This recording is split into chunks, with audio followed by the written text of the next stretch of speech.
What's good, y'all? It's your man, Mr.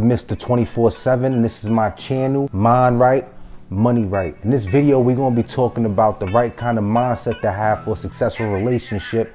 And don't worry, I got you. We also gonna be talking about how to deal with a toxic person in that toxic relationship that you might be in. So whether you're in a relationship or just looking to prepare for the future, we got you. Like, subscribe, share, do all of that good stuff. We don't do montages, let's get straight into it. Having the right mindset is crucial for any relationship. Trust me, knowing whether or not you want to even be in that relationship and knowing for a fact that your partner even wants to be in that relationship goes a long way in that relationship working out. You need to work on that mind and also figure out what kind of mind that your partner has in order to know what you need to do next. Let me help you with that.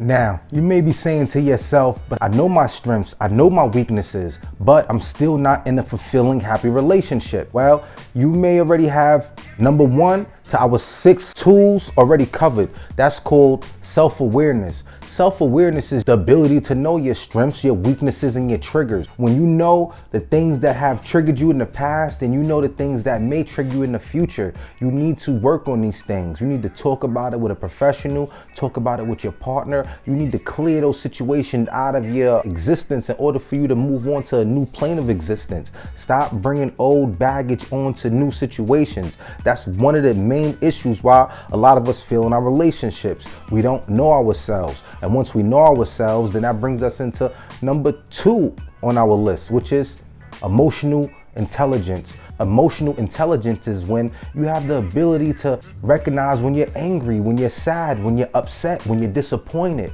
It's knowing when you feel some type of way and taking a mental audit of your emotions and basically just self-assessing. It's also the ability to recognize those same emotions in others. Once you take the time out to recognize your own emotions, recognize the things that brought those emotions onto you, then it's easier to understand what could hurt somebody else, what could affect somebody else in the same way that affected you. That's called empathy. Empathy is one way that we grow our relationship with our partner on a whole nother level. Once you're able to talk to your partner in a way where it's like you could understand where they're coming from, look them in their eyes and talk to their soul and let them know actually what's going on and that you there for them like no one else has ever been, then that's a whole nother level of relationship. And y'all, I'm telling you, number 3 on our list is open-mindedness.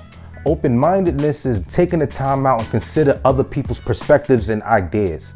When you take the time out to consider new perspectives and ideas, it opens your world up to a whole new plane of existence. A lot of us, we're trapped in a little bubble or box that's surrounded by negativity and a whole bunch of nonsense. Once we allow somebody else who has experienced new situations, experienced different people and cultures to come into our life, and we allow them to infect us with this new way of thinking, it could open up a whole new person inside of us that we never even knew was there. And that alone could help the relationship on a whole nother level than we even expected to happen.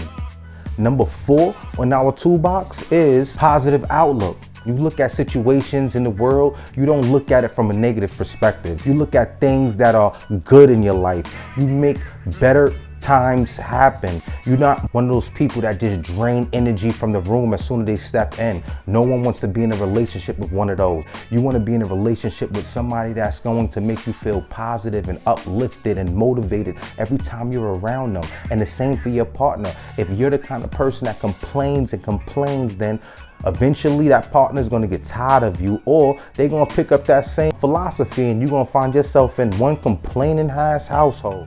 Number 5 is communication. Communication is very essential to you achieving the kind of mindset that you are looking to have. In order for you to know what's going on in your life, you have to speak to your partner and figure out if everything is okay. You can't just assume that everything is working out because you are happy. Stop putting your relationship on autopilot. Talk to your partner. To communicate with your partner is to find out where they want to be in the next 10 years and you putting a plan together and working towards it. It's figuring out what your partner likes to eat or what kind of things they like to see in the movie theater and choosing to go and watch that instead of being selfish and doing all of the things that you've been doing.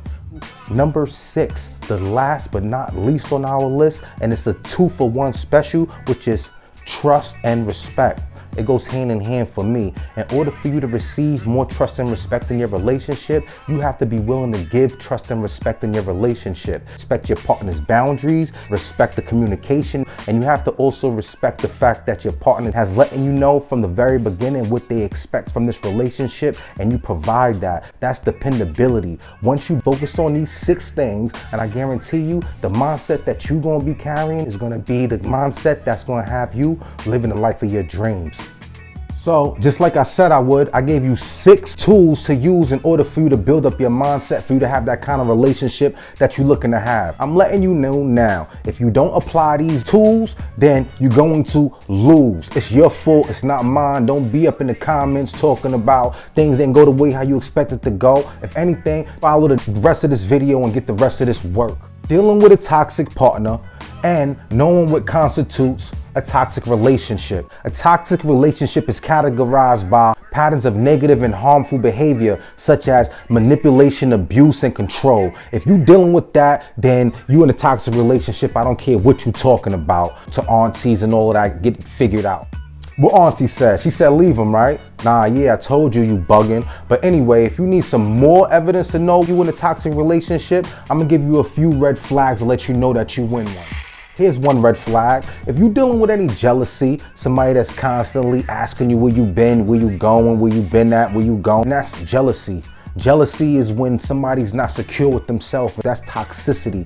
If you actually are truthful to them, there should be no reason why they should be going into your phone, doing things, acting a funny kind of way. That's absurd. If they violating your boundaries, that's another form of toxicity. It ain't no, yo, he loved me, that's why he be going through my phone, or yo, that's my boo, she go through my phone because, nah, auntie, grandma, mommy taught her them toxic traits, and she need to get rid of that, or you need to get rid of her. I'm telling you, it's bad for business. You need to get with a relationship that's gonna be getting with you. If you're in a relationship and you don't feel happy, fulfilled, and nurtured, then you're in the wrong place. I'm letting you know now. A lack of respect, that's another thing. If you find yourself being in a situation where you got your mate telling your business or doing things that you know that they personally know that you don't want them doing, then you're in a toxic relationship.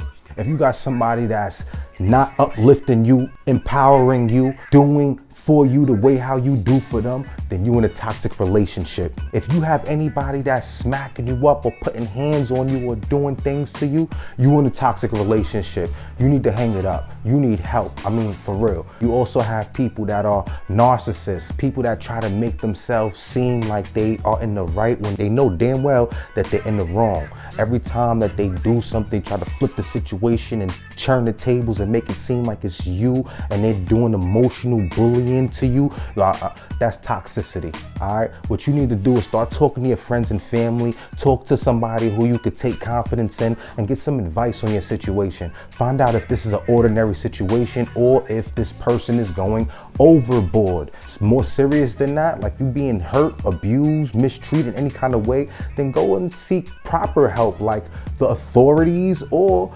some of these websites I'm gonna put at the bottom of the video in the description and all that stuff, because I'm here for y'all, the people, all right? I'm here for the people. Don't ever forget that. When you're in a toxic relationship, the most important thing to know is when to end it, okay? It could be life-saving. To know when somebody is taking it way too far is the thing that can keep them from taking it way too far in the future. Stop giving people second chances and third chances when your life is involved. We focusing on you and your happiness and the life that you want to have. Stop letting people hold you back from the things that you know that you deserve, which is a happy, healthy, fulfilling relationship. And for all of you out there that's in a relationship with somebody and you see them acting a little bit iffy, start setting boundaries right now. Let them know that it's a make or break for you, and the moment that they don't follow it, get your ass out of there and move your ass on to the next situation. Simple as that. Follow those 6 tools and move on to the life of your dreams. I hope you found this information helpful and you'll be able to use these tips to improve your relationship, whether you're in a positive or healthy one or a struggling and toxic one. Apply these tips, make yourself a better person. I guarantee you the person that's gonna come after the one that you with now is gonna be way more grateful. Listen, relationships, they can be challenging, but as you know, they can also be incredibly rewarding. That's why we all watching videos like this. That's why I made this video. I want y'all to be able to experience love and satisfaction in a whole nother different kind of way. Stop focusing on those people that fumbled you as a package and start applying these tools and bring the life that you need into existence. If you're dealing with somebody that's portraying or displaying any of these traits that I mentioned, then work with them if they're worth working with. But if not, move on to greener pastures, all right? We too young, too old, too slow, too fat, too slow to be waiting on other people. We need to start moving in the movement of love, okay? Stop wasting time. Your time is now and you deserve it, all right? Yo, this is your man, Mr. 24/7. As always, I wish you the best of health, wealth, success, and prosperity, all right? Until the next video, peace.